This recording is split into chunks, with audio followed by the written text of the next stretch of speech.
panganmu ora kena mangan kuku sedami iku merga sira iku dewa yen to mangkono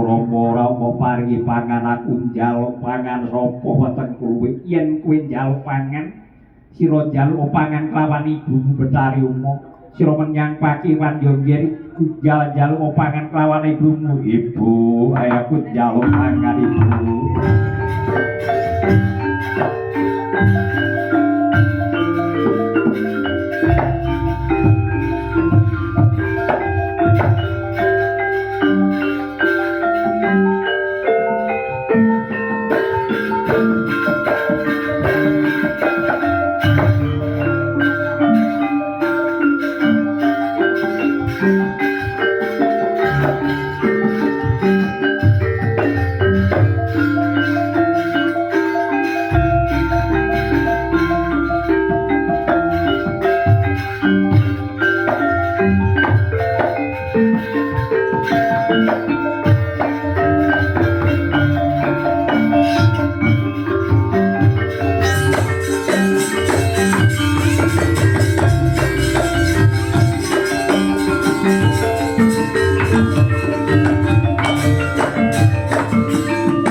Yaksa Gura Rupa Trisedeng Narendra Yaksa Lagu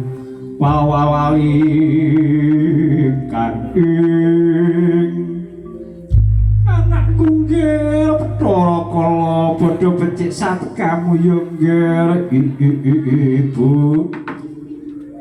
Slamet Raharaja Lagu kono ngarasamu aku aturake sembah pangabekti Bu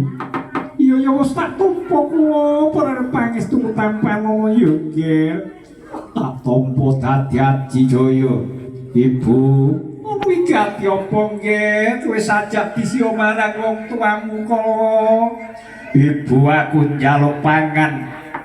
kelawan Bathara Rama Bingulur Bathara Guru aku diparingi padas kayu atu ning apa sak lumrahe aku kuwi wujudku kaya ngene kon mangan padas kayu watu ibu aku njaluk iwake jalma manungsa ya Bu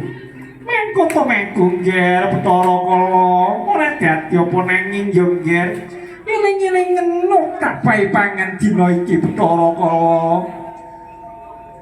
aku mau bae pangan apa ibu kok neture pun ibu besok eling-elingen yo nggih yen to besok ana wong duwe anak mung siji yen lanang jenenge bocah untangan tengku ya panganmu yo nggih dadi mangkono yen lanang untangan teng yen wadon unting-unting kebantingku ya panganmu dadi mangkono ibu yen wadon unting-unting yen lanang bocah untangan teng iya yo nggih kowe dadi panganmu yo nggih eling besok yen ana wong duwe anak yo piloro lanang kabeh jenenge uger-uger lawangku ya panganmu dadi mangkono yen besok ana wong duwe anak loro wadon kabeh jenis kembang sepasang kuya panganmu yo nggih ya ibu apa maneh ibu besok yen ana wong duwe anak loro lanang wadon jenenge Dono Dini kuya panganmu yo nggih ya ibu apa maneh ibu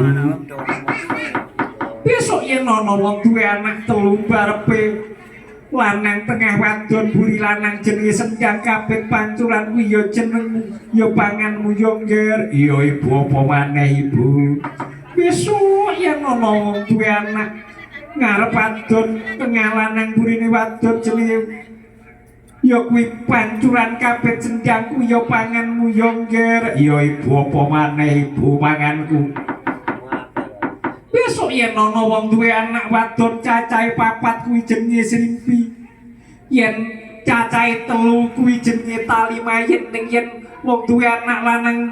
3 cacahe kuwi jenenge bocah cuket dunet kuwi ya panganmu yo nggih iya ibu apa maneh ibu besok yen ana wong duwe anak kembar lanang wadon kuwi diarani bocah gondang kasih kuwi ya panganmu yo nggih iya ibu apa meneh ibu besok yen ana wong duwe anak 5 lanang kabeh jenenge Pandhawa 5 yen wong duwe anak wadon 5 cacahe kuwi diarani Pendawi kuwi ya panganmu yo nggih iya ibu apa maneh ibu besok yen ana wong duwe anak 6 barepe wadon adine 5 lanang kabeh kuwi jenenge Pandhawa ucal-ucal kuwi yo panganmu yo nger. Iya ibu akeh panganku. Lan besok yen ana wong duwe pertaya kuwi wong ngethok gedang mung dipocok tundunane wite tanpa dirubuhake. Kuwi jenenge carang gantung kuwi yo panganmu kala. Neh apa ibu? Besok yen ana wong nandur waluh ana tengahing latar tanpa diparingi lanjaran tanpa dianjang-anjangi kuwi yo dadi panganmu kala. Iya ibu apa maneh ibu? Besok yen ana wong olah-olah ana